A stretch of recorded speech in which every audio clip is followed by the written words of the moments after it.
Ya, itulah kekesalan yang disampaikan Presiden Joko Widodo terkait dengan janji untuk bisa merampungkan pengembangan dan juga pembangunan kilang minyak dan kenapa Presiden terus mendesak pengembangan dan pembangunan kilang minyak ini harus segera diwujudkan. Kita akan cek fakta-faktanya terkait dengan hal ini. Sebelum kita lihat progresnya, kita lihat dulu kilang minyak Pertamina yang ada saat ini. Ada 5 kilang minyak yang existing saat ini, yaitu kilang Balikpapan yang dibangun dari tahun 1894. Artinya usianya sudah lebih dari 1 abad. Kemudian ada kilang Pelaju yang dibangun tahun 1903, kilang Dumai dibangun tahun 1971, kilang Cilacap pada tahun 1976 dan kilang Kasim dibangun tahun 1997. Artinya kilang yang terbaru saja usianya sudah lebih dari 21 tahun. Rencana pembangunan kilang minyak ini ada 2 rancangan besar yang dicanangkan oleh Pertamina, yaitu mengembangkan 4 kilang minyak lama yang ada, artinya kapasitasnya ditambah, kemudian juga membangun 2 kilang baru. Ini adalah progres pengembangan 3 kilang existing yang kita soroti di sini. Yang pertama kilang Balikpapan, konstruksinya baru 9% dan kelanjutan yang sedang dilakukan saat ini adalah menyeleksi mitra untuk masalah pendanaan. Jadi sudah ada 4 calon mitra yang tengah diseleksi oleh Pertamina. Lalu kilang Dumai saat ini masih dalam tahap diskusi dengan calon mitra, namun target tanda tangan kontrak kerjasama dengan mitra dilakukan pada 10 Desember yang lalu. Lalu kita lihat juga kilang Balongan ini masih dalam tahap lelang dan target kontrak awardnya di Desember 2019. Lalu kita lihat juga kilang Cilacap. Saat ini masih ada hambatan, yaitu terganjal perbedaan valuasi aset antara Pertamina dengan mitra kerja. Kita lihat juga pengembangan kilang minyak Cilacap yang tadi terhalang oleh perbedaan valuasi aset antara mitra dengan Pertamina.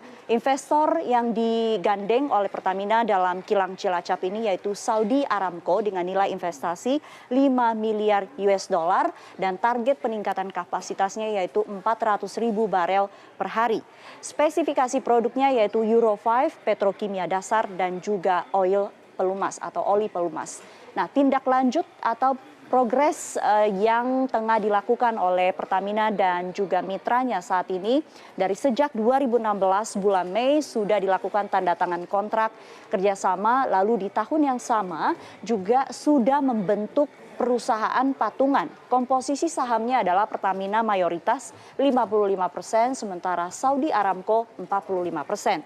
Kemudian target penyelesaian proyek ini yaitu Desember 2019, namun kita lihat sepertinya sudah melampaui target dan progres saat ini masih terganjal oleh perbedaan valuasi aset. Untuk kilang baru yang akan dibangun di Jawa Timur yaitu kilang Tuban, saat ini investor yang digandeng adalah Rosneft Rusia dengan proyek produksinya atau proyeksinya yaitu 30 juta liter BBM per hari, jenis gasolin dan juga diesel. Kemudian ada 4 juta liter aftur per hari dan juga 4,25 juta ton petrokimia per tahun. Nah, tindak lanjut dari perkembangan pembangunan kilang baru Tuban di Jawa Timur ini sejauh ini sudah dilakukan penandatanganan perjanjian kerjasama di Moskow, Rusia dan juga sudah membentuk perusahaan patungan antara Pertamina dengan Rosneft Rusia.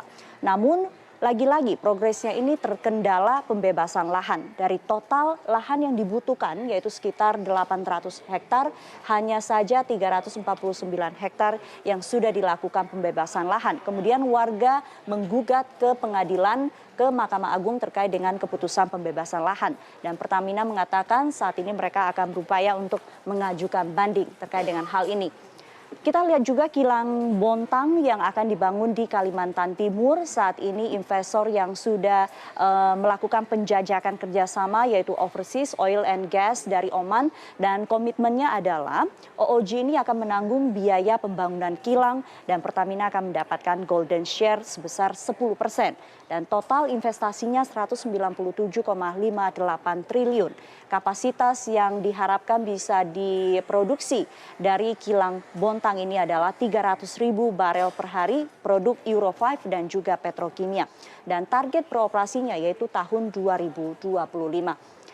Sementara progres yang bisa kita lihat dari kilang Bontang ini yaitu Desember 2018 sudah ada tanda tangan framework agreement. Di tahun 2019 November 1 bulan yang lalu Pertamina kembali mencari mitra baru untuk menggantikan OOG tadi. Dan calon investor baru ini yang saat ini punya peluang untuk masuk adalah Abu Dhabi National Oil Company dan juga Mubadala. Dari beberapa fakta ini kita bisa lihat bahwa sejauh ini belum juga ada progres yang terlalu signifikan. Baik itu terkait dengan pengembangan kilang yang sudah ada saat ini maupun pembangunan kilang baru. Ini tidak heran kemudian membuat Presiden Joko Widodo begitu geram ketika menyentil soal ini dalam Musrenbangnas. Lalu bagaimana respon dari Pertamina terkait dengan sentilan Presiden? Kita akan dengarkan jawaban dari Direktur Utama Pertamina, Nike Widiawati. Kilang tahun depan belum ada yang selesai, kilang pertama nanti tambahan kapasitas itu ada di tahun 2022, nanti 2023 akan ada yang selesai lagi 2024. Jadi secara bertahap kapasitas kilang ini akan kita tambah. Kita juga mengoptimalkan penggunaan crude domestik yang tadinya hanya sekitar 12,3 ribu barel per hari ini sudah di atas 130 ribu barel per hari. Dan ini mengurangi impor juga, yang kalau kita hitung ini penurunan importnya adalah sekitar 43 sampai 47 triliun setahun. Solar kita sudah tidak import sejak Maret 2019 dan aftur kita juga sudah tidak import sejak April 2019. Jadi pengurangannya sekitar totalnya ini 25 juta barel yang tidak kita import lagi di tahun 2019. Jadi kalau ekuivalen kita rupiahkan itu sekitar 31 triliun. Selain itu kita sudah ekspor dari aftur mulai Juli. Jadi dari Juli sampai dengan Desember kita ekspor aftur ini kita hitung sekitar 12,7 triliun angkanya. Jadi selain mengurangi import kita juga sudah mulai ekspor. Jadi itulah kontribusi Pertamina terhadap penurunan current account deficit. Massive thank you to everyone for watching this and for all of your support. Jangan lupa like jikalau kalian suka dengan video ini, share kepada teman-teman kalian, dan subscribe jikalau kalian ingin melihat video selanjutnya dari channel ini. Terima kasih dari kami, Share It Pengetahuan.